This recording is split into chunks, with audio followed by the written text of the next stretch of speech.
মানবজাতির ইতিহাসে ইসলামের আগমন এক অনন্য অধ্যায়।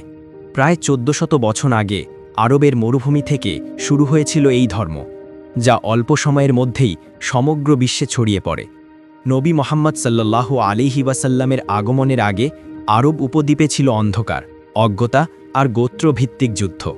মানুষ তখন আল্লাহকে ভুলে গিয়ে মূর্তি পূজায় লিপ্ত ছিল। ৫৭০ খ্রিস্টাব্দে মক্কার কুরাইশ বংশে জন্ম নেন শেষ নবী হজরত মুহাম্মদ সাল্লাল্লাহু আলাইহি ওয়াসাল্লাম। তিনি ছিলেন আল আমিন, সত্যবাদী ও বিশ্বস্ত নামে পরিচিত। ৪০ বছর বয়সে হীরা গুহায় ধ্যানরত অবস্থায় তিনি পান আল্লাহ প্রথম ওহী, পড়ো তোমার প্রভুর নামে। এখান থেকেই শুরু হয় নবুয়তের যুগ।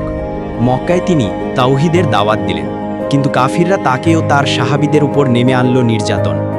শেষে আল্লাহর আদেশে তিনি হিজরত করলেন মদিনায়, যেখানে গড়ে উঠল প্রথম ইসলামী রাষ্ট্র। মদিনা থেকে ইসলাম ছড়িয়ে পড়ল আরব উপদ্বীপে। বদর, উহুদ ও খন্দকের মতো যুদ্ধে মুসলিমরা ধৈর্য ও ঈমানের শক্তি দেখালো। অবশেষে মক্কা বিজিত হল, কাবা ঘর থেকে সরানো হলো সব মূর্তি, প্রতিষ্ঠিত হলো আল্লাহর একাত্মবাদ।